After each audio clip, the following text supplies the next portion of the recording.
We're going to call the meeting to order at this time.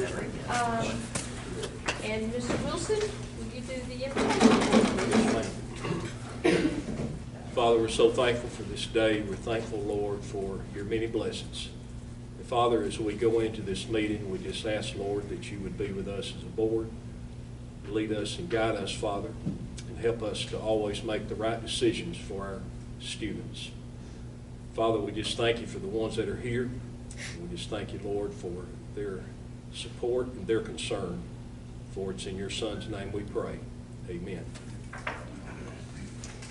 And Mr. Wayne, so we think we have a discussion on tax levy. We do, yes ma'am. So I've got the presentation pulled up. Thank you for those that are here tonight to hear us talk a little bit about the budget, also the tax levy. We spent the month of, several months going into the month of July and August getting prepared for our budget conversations. And so we'll go through that presentation as well, because I think that gives some context to where we are with the millage rate and the tax levy for this year. So we have some forms over there. If you have a question that comes up during the presentation that you want to have addressed, feel free to get one of the forms and you can take those over to Ms. Cobb. And then at the end of the presentation, we'll take a moment to have some questions. This is the first of 3 required millage hearings. The first one, obviously, tonight. We have one on Monday, the 21st at 11 o'clock at our central office. Then we'll have the 3rd and final hearing that evening at 6 o'clock, right before our board meeting. Then at 6:30, we have our regularly scheduled board meeting where we'll set the levy at that point. Make sure you signed in as well, just so we'll have a record of your attendance here tonight. So I always like to start off with our mission and vision, and our mission is ensuring all students graduate ready for college, ready for work, ready for life. I always point out too that for 12 years working with this board and almost this exact board for 12 years, that's always been the basis of every decision that's made, is trying to make sure we're doing what's best for our students, and then of course pushing them across the stage. And we've done a great job of doing that to the tune of moving from in the 50s to 93% as a district. And so we're very, very proud of that. Revenue sources, most people don't realize what revenue sources the Board of Education has. Local, we have property taxes. There are other local resources which include real estate transfer, TABT on vehicles, and then SPLOS proceeds.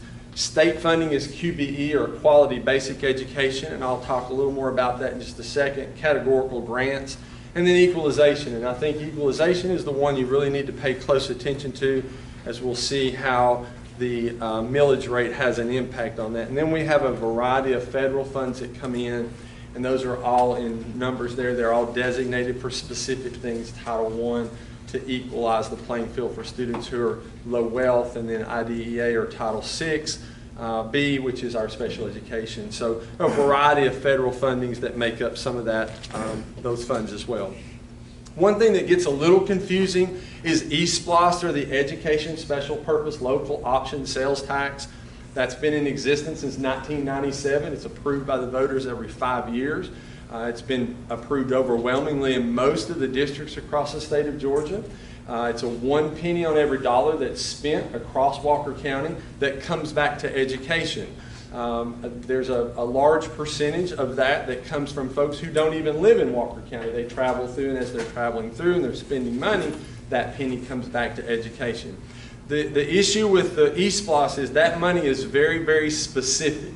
Lots of folks say, well, you can just take that and pay some of your bills and your operating expenses, and you can't. Those 2 pots of money, and I'll call them pots of money, they can't cross over. They can't be spent on various things. So eSPLOS is only for capital projects, and I don't know if Mr. Jones came up with this, or somebody came up with the typically buildings, bonds, books, buses, and bikes, or technology. Those are the major categories where you can spend eSPLOS funds. And so right now we just finished 3 projects. You guys know it's been a long summer, and I say summer, Chris and I figured it out, it's about 7 to 10 weeks now, so it's not really summer. But we finished 3 major projects at 3 of our schools over the course of the summer months. Spent a little more than $7 million. Part of that was capital dollars from the state through the capital outlay program. but then it was offset by SPLOS funds so that we could make those happen. And that's where SPLOS can be used in a project that's got a capital improvement associated with it. And so we're excited that we have SPLOS, but we also make sure folks realize certain things that you see out there were spent with SPLOS. When you see those buses going by, we get bond money for one bus typically a year. All the other buses are purchased through eSPLOS funds. And so certain things are spent on SPLOS, certain things can't be, and they can't mix. And so I like to make sure that we at least give a little bit of clarity on that as well. This is something we've not had in the history of school systems, really. Well, we've never really faced a global pandemic. So ESSER funds came out during the global pandemic to help offset some of the things that were happening. And so we had the initial ESSER, which was in FY21 and 22, that could be used for continuity of your budget. So as you saw, revenue decrease during the time that we were all locked down and businesses weren't really having the same effect that they were before. We saw things happen in our budget. And so that money, that federal money, could be used to offset some of those losses. And that's why we saw our reserves build a little bit during that time, because you could take some of the things you typically spend out of your typical budget and move them into ESSER. It also had to do with educational programming, technology. We looked at summer camp opportunities. We talked about some remediation for students who were behind. We also purchased technology, just a variety of things. And so I like to make sure that folks see how we've spent that money. Now on our website, we were required by law to put up a dashboard that talked about each of those funds and how we were expending that money. Just in an effort to be transparent, it's up there. ESSER 1 has been spent, it was spent timely, and it was in compliance. It's already been audited, and it was audited without a finding. ESSER 2, we are actually finishing up currently. It was carried over for 1 year through September. We'll have that money spent as well. It'll be gone. And we're working on ESSER 3, and right now we've probably spent more than half of our ESSER 3 funds. Keep in mind, 20% of ESSER 3 had to be spent on learning loss. So anything with teacher professional development and training, technology, anything that went back to help students offset some of the losses they saw because of the impact of COVID. And so we continue to do that. We'll have that spent September of next year, and those funds will be gone. Here's some other things that we've used that money for. We purchased a new math textbook. We purchased the manipulatives that go with it. We went through a variety of Orton Gillingham training, which is amazing training. Spent a lot of money on that, but our teachers are thrilled with that, plus the supplies that come along with that. We spent some on retention bonuses. If you remember, during COVID, that was an allowable expense because we had a hard time finding employees. And so the folks that stayed with us, we were able to offer them a retention bonus for working through some very difficult days. And I always remind our board and folks that I talk to, don't forget about a global pandemic that we all went through. That was a difficult time, and our folks did an amazing job. And those retention bonuses were a way for us to say, hey, thank you for all that you did and for being there and staying with us during that time as well. We had a program called 7 Mindsets. It was for social emotional support for our students. We were able to purchase that during those 3 years. That is actually gone now, but we ask each of our buildings to embed that into their Renaissance or their PBIS program so that we maintain some of that, because even though the money went away and COVID went away, the social emotional component for our students is still there, and it's probably heavier now than it has ever been. So we have a lot in place to make sure that when students come in and they're struggling a little bit with their emotional well-being, we have some issues there that we can assist them with. And so that's something that we spent that money on as well. Safe and operating, I won't go into detail. That was an obvious with sanitation and floor scrubbers and hand sanitizer and mask and all of the things that were associated with that.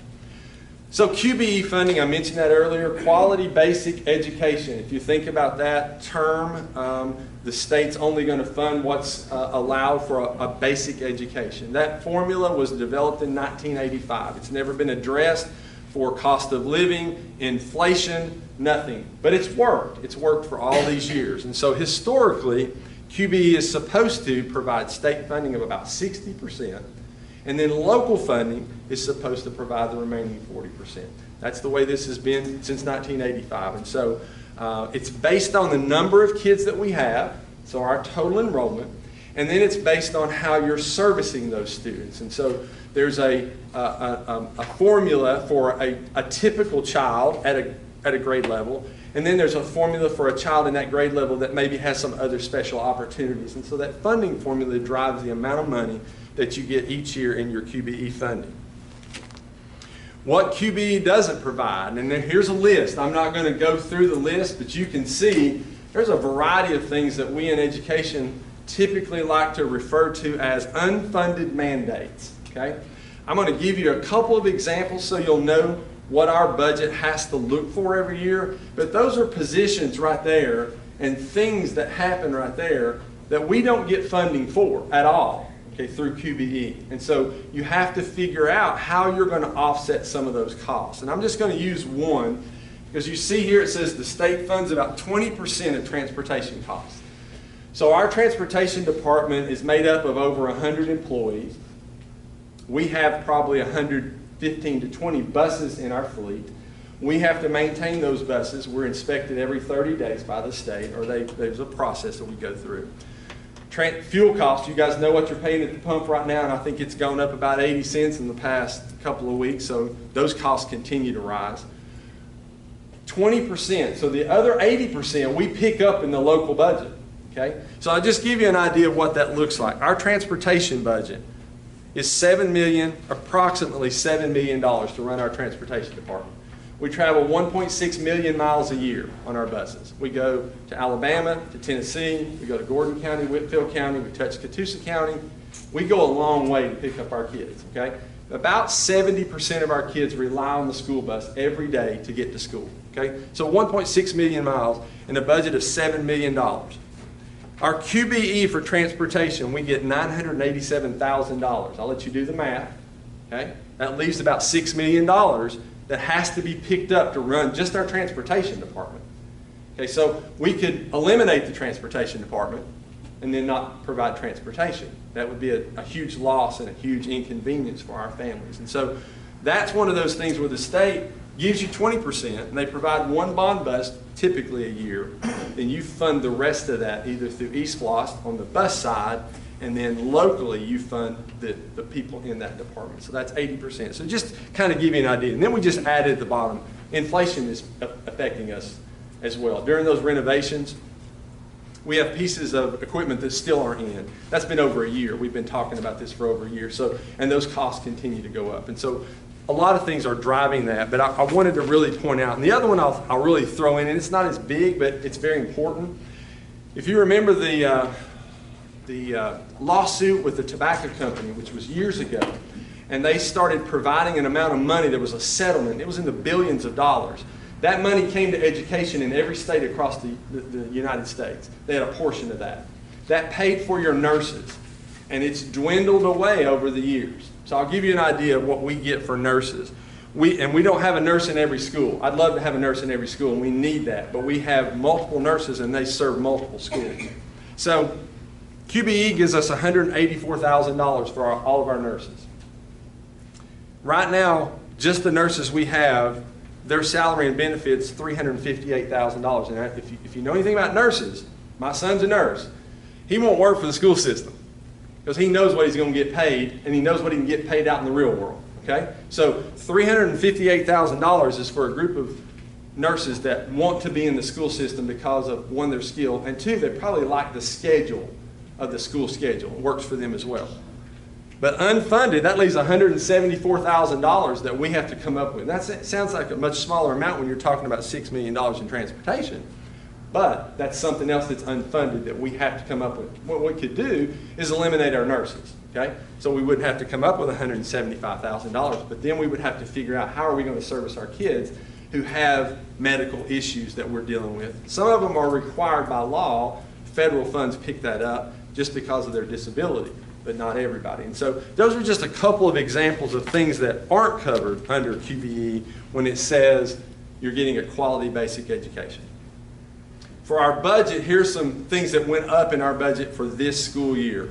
The governor gave an additional $2,000 to all teachers. He's actually made a campaign promise 8 years ago, not 8 years ago, but when he was first elected, that he was going to address that. He did that in increments. He did a $3,000 raise, he did a $2,000 raise, and then he did $2,000 more. So our teachers are thrilled that they're getting $7,000 more on their pay over the past 7 or 8 years. They also get an experience increase every year. It's not every teacher. It depends on where they are on the scale up to a certain point. That costs us about $1 million a year when those experience increases happen for our teachers each year. And then this past year, we gave our classified staff, and when I say classified, I mean anybody that drives a bus, it's a paraprofessional, it's a bookkeeper, secretary, people that don't have a certificate like a teacher holds a certificate. They're non-certificated or classified. We gave them $1 an hour on the pay scale, plus we gave them an additional step. And that was well received by the folks, and I think a lot of them have reached out to you guys and thanked you for that. But when you do that, you're trying to be competitive with folks that are out there right now that are paying a lot more, but then it costs you $1.3 million in your budget. So you have to continue to think about how it impacts your budget. And I was alluding to that. You know, you can go to Walmart, you can go to Buc-ee's, you can go to Chick-fil-A, you can make a lot more money, but you're not working a school schedule. And that's what a lot of our folks like. They like the school schedule and the breaks that we typically give. And I'll take, for example, some of our bus drivers, not as much in Walker because of the distance we cover, but a lot of our bus drivers work 2 jobs. So they drive in the morning, they drive in the afternoon, but they work a regular job during the middle of the day. And they use us just for their benefits. And so they like the school schedule. If you go to Chick-fil-A, I know what you're going to do. You're going to work nights and weekends. And that's what a lot of folks, for the money, that sounds great, but they don't want to give up their nights and weekends. So we try to capitalize on that, but you have to offer a little more in pay to get them to a point to where they want to be working for the school system. This is the big one for us. State health insurance has gone up. Our increase this year was 67%, okay?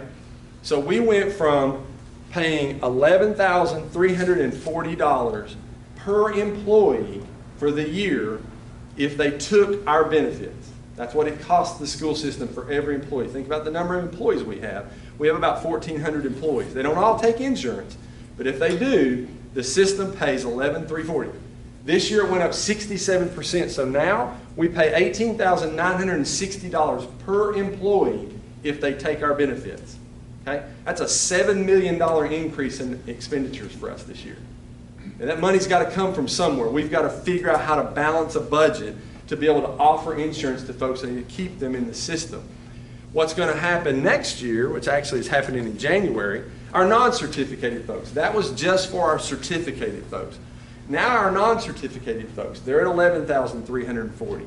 It's going up in thirds. For 3 years, for the next 3 years, every January, their insurance benefits, for them to take our benefits, it's going to go to $13,340 this year in January. And then next year it's going to go up another third, and then the final third, the third year.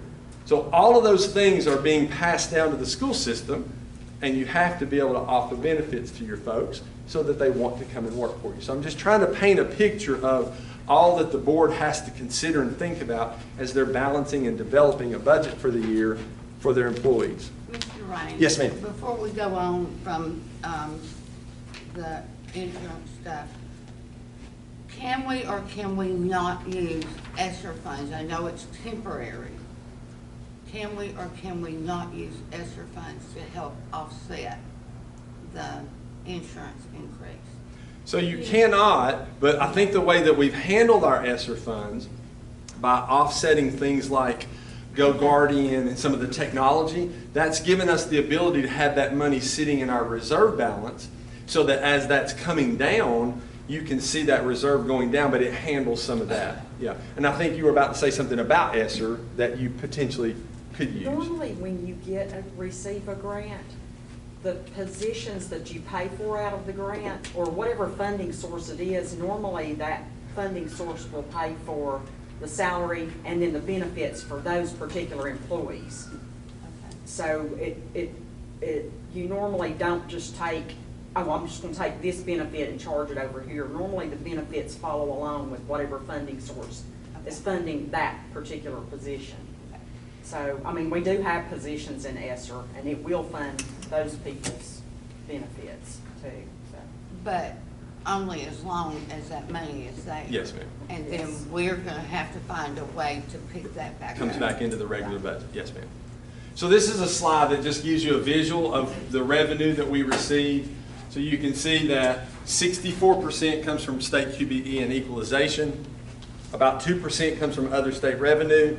And then you can see locally, 34% of our budget, our revenue, comes from the local, when I showed you the things that make up local. So you can see we're still in that 60-30, right, or 60-40.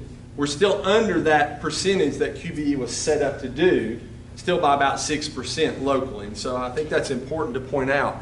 The equalization is this, and I'm going to use that word a couple of times, so I want you to understand what that is.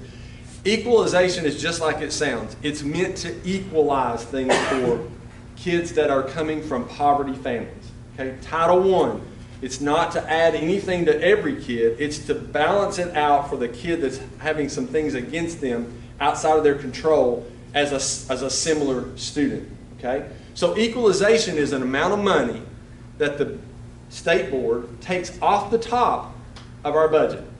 It's an equivalent of 5 meals. Okay, so I want you to know this so as we get into the millage discussion, you'll have a better understanding. 5 meals for us last year was $8 million. Okay, so we take $8 million off our budget right off the top and we send it back to Georgia, back to the capital.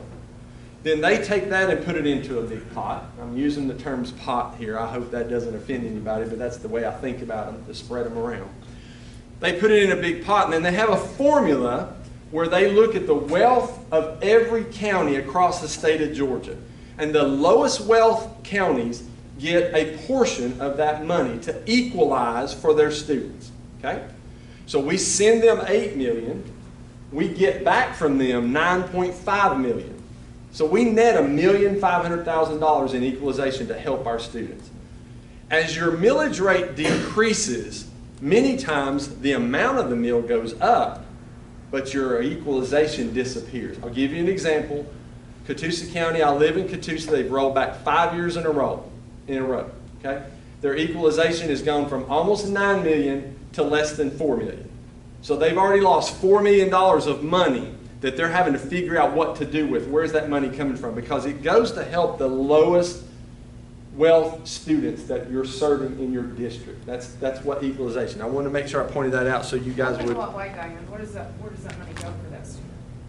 What do you mean, where does it go? Like you say, it's to equal it out. Like So it provides programming. It might provide an additional teacher to lower the class size. It might provide a specialized teacher that does remediation. It might even provide a teacher that accelerates a student. So it's all going back to programs or people. So here's the general fund revenue for us. You can see that was on the graph earlier. So our revenue is going to be about somewhere around $111.2 million for this budget year. This is a graph of our expenditures, and I always point out the blue here is instructional services. So 63% of all of our money goes back into services that deal with our students, whether that's salaries of principals and teachers or specialist teachers or whatever, but the majority of that money is going back into our schools, and we do that every year. The one thing that's new to our pie this year is this little 4% pie slice right there. We actually have purchased a new camera system for all of our buildings, and I'm not going to go into a lot of detail about the camera system because there's some things that are proprietary to our safety plans that we don't want out there. I can say this, we have one of the best safety plans and safety systems in the state, bar none. $5.4 million enhances that. That'll be a one-time cost. So next year that won't be sitting here in the budget, and we're taking that out of our reserves this year to make sure that that doesn't take away from that 63% that's going back to our students. So that's what our expenditures look like. And then this is our budget. And this is an important slide as well because you can see in the blue, that's salaries and benefits. So 89% of our budget is tied up in the people that are sitting around in the schools. It's not in stuff that we purchase. That's wrapped up in 11% in about $12 million. And that's the total budget for us is $120,609,829. That's the total amount of expenditures that we're projecting. This is a budget. This isn't an actual, this is based on projections that we'll spend next year. And you can see our revenue is $111 million. We're spending $120, so that's not a balanced budget. Okay, so we're going to have to take about $9 million from our reserve to be able to balance our budget for the year. Keep in mind, $5.4 million of that $9 million is in safety and security. It's a one-time purchase and it won't be there next year. So realistically, we're taking about $4 million out of our reserve and running our budget and balancing our budget this year. That's kind of where the board, after months and months of working through all of this, that's kind of where we landed on our budget for the year. Then I'd like to point out, since ESSER's ending, and it ends next September, there's a number of things that are still out there in this year's budget that are being covered by federal dollars, okay? It's about $1.6 million. So when that money goes away next September, that 1.6, well, there are two things. We have to decide how important are those things, and do they come back in the budget? If they do, they become part of the general budget. So that's 1.6 million that we know is kind of lingering or hovering out there for next year, and we have to make sure that we're prepared for that as well. Let's talk millage history. So from 2005 to 2008, Walker County Schools maintained a millage rate of 17.55. 2009, we rolled back to 17.45. And then in 2010, we rolled back to 17.404, and we stayed there for the next 5 years. In 16, we rolled back to 16.631. 17, we rolled back to 16.622. 18, we rolled back to 16.619. So those were 5 years of maintaining, and then 3 years of rolling back the millage rate. 2019, we went back to 17.404. In 2020 and 2021, it stayed, maintained it at 17.404. And then in 2022, something changed. So the properties across Walker County were reassessed, and they were reassessed at pretty substantial differences from what they were before when we had been rolling back. We don't reassess property. I try to make sure I point that out to folks. That's not the role of the board. That's not the role of the school system. We don't go out and reassess property. From what I understand, there was a little bit of pressure from the state of Georgia about the amount of property that has been selling in Walker County over the last couple of years and the exponential amounts that people have been selling them for. So they went out to every property, and maybe not every property, because we did see some that weren't reassessed. But they've gone out in the last 2 years and they've reassessed everyone's property, and you've seen increases from 10% up to, I talked to a gentleman I was sharing with the board last week. His went up 100%. So, I mean, his reassessment was a total reassessment. So those are the kind of things that we have to look at and review as we start talking about the millage rate. Now, how does that affect QBE, which I talked about a little bit? And I talked about the 5 mil share. I talked about our equalization. There's an effective mill that if you get to a 14 or lower, that you begin to see that impact on your equalization. And I shared that. I won't go back into that as well. But I want you to keep in mind, where does that money come from if your millage goes so low that you lose that equalization? So if you're losing that 9.5, or realistically, if you're losing that net of 1.5, where does that money come from? And the board has been fantastic about making sure they strike a balance with the millage rate so that you're not lowering to a point to where you know the next year you've got to come back and raise that millage rate again because you're missing those funds. A lot of our funds happen in what we call in the rears, and so a teacher, most people don't realize this, when we get funding for a teacher, we only get a first-year teacher salary. They don't fund them at where they are on the scale. They fund a first-year teacher salary.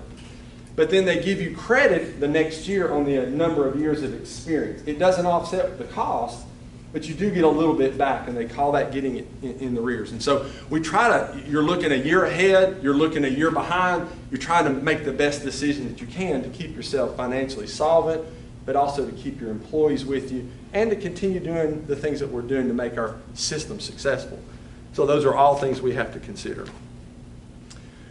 So the Walker County Board of Education plans to lower the tax millage rate from 2023 from where we lowered it last year. So we moved from 17.404 last year to 16.404. So we reduced a full mill. So what's on the table for the board right now is to lower that millage rate from 16.404 to 14.982. So it definitely will offset some of the increase in the property fair market values based on those higher appraisals. It's the lowest the millage rate's been since 2001. to just kind of give you an idea of the consistency and steadfastness of the board with the millage rate in changing when they needed to, but also continuing to have a school system that's not having to lay people off, RIF people. We went through furlough days, but that was because of the national economy. They've done a really good job of making sure that they can set the best rate possible to keep it from being that yo-yo back and forth. Georgia law requires we advertise a notice of a property tax increase if the proposed millage rate is higher than the calculated rollback. So we get a form from the tax assessor's office, and there's a rollback amount on there. You have to make the decision, are you going all the way to the rollback number? If you do, you have no meetings at all. You're not required to do anything. Just the one meeting, right, to set the millage. If you choose not to do that and you're just going to reduce, or you're going to stay where you are, you have to have 3 meetings because that's considered a tax increase. And so that's what we're doing tonight. The 16,404 to 14,982 is not the full rollback, which the full rollback was what it's going to be on the next slide. It's around 13. It's considered a tax increase, and so that's why we're sitting here having this conversation tonight. So the tax digest showed that if the mill rate was 14,982, which is the proposed mill rate, the school system revenue will increase approximately $4.2 million due to the property reassessments. Okay? If you stayed at 16,404, that's a $3 million difference, so it would be $7.2 million. So the fact that the board has come to the decision and said we've got to reduce this millage rate, there's still revenue associated with it because of the amount of the value of the property has gone up. So the revenue goes up because of the millage rate, but it's because of the assessed property value.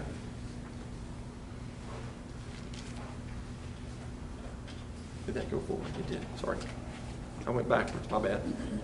All right, so property owners will not see a change in property taxes for the school system if they didn't have a reassessed value that went up. It should pretty much stay the same.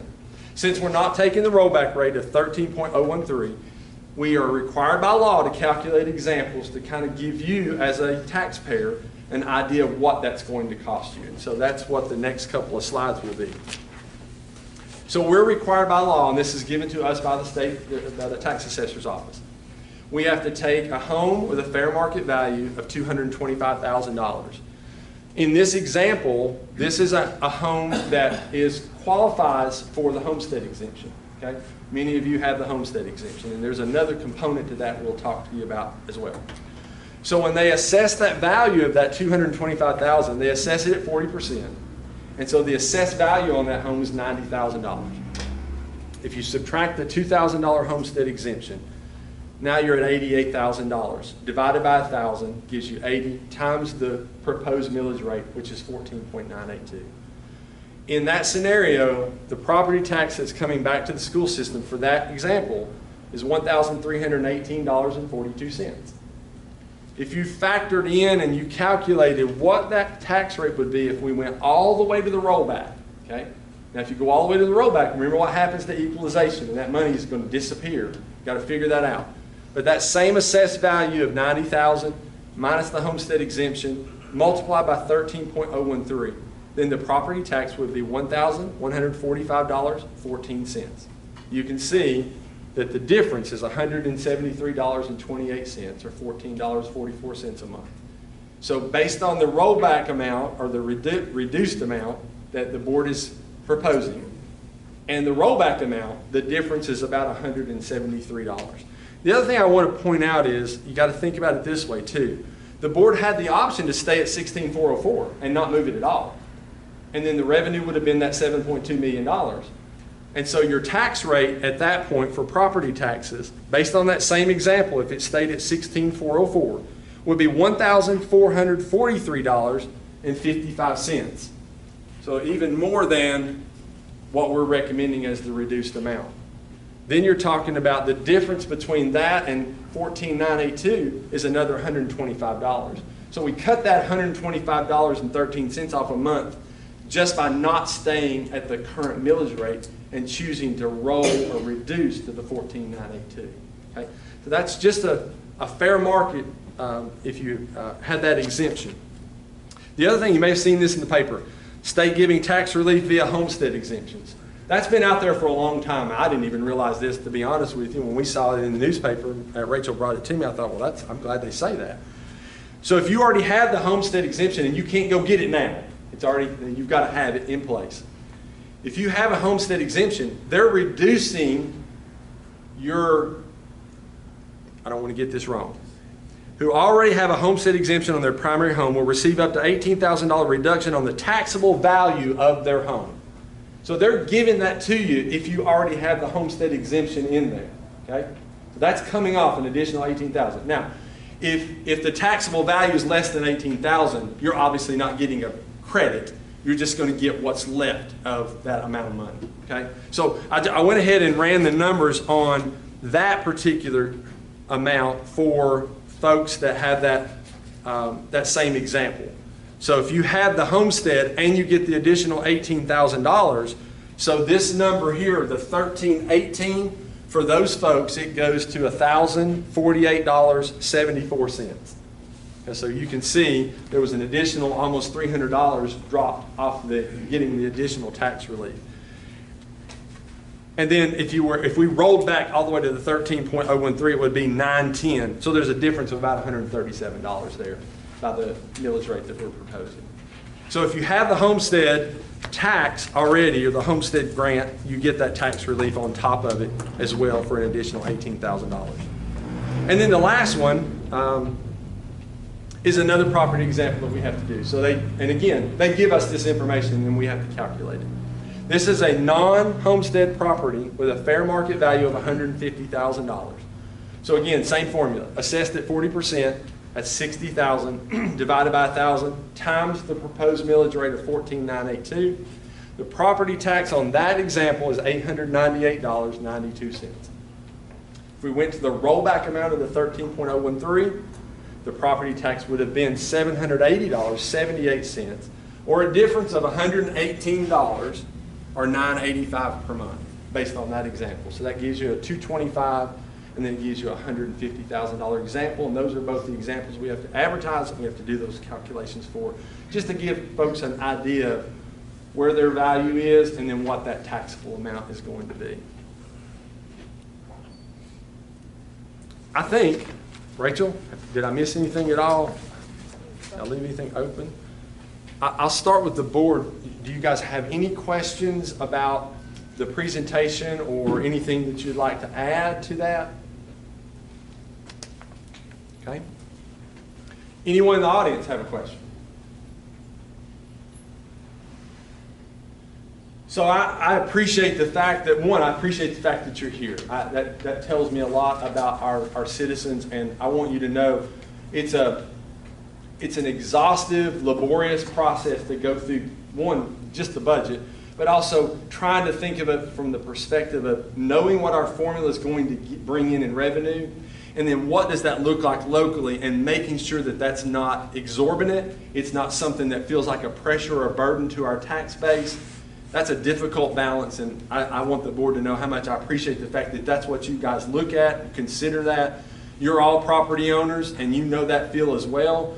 And I think that speaks volumes for your leadership in our county. And I think it's a given that our system is doing very well as far as what we're trying to accomplish with our students.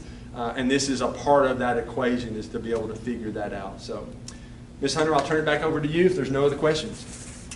Well, there's no questions from the audience. Then we have a motion to adjourn. Motion to adjourn. Second? Second. All those in favor? And we are adjourned. Thank you for coming.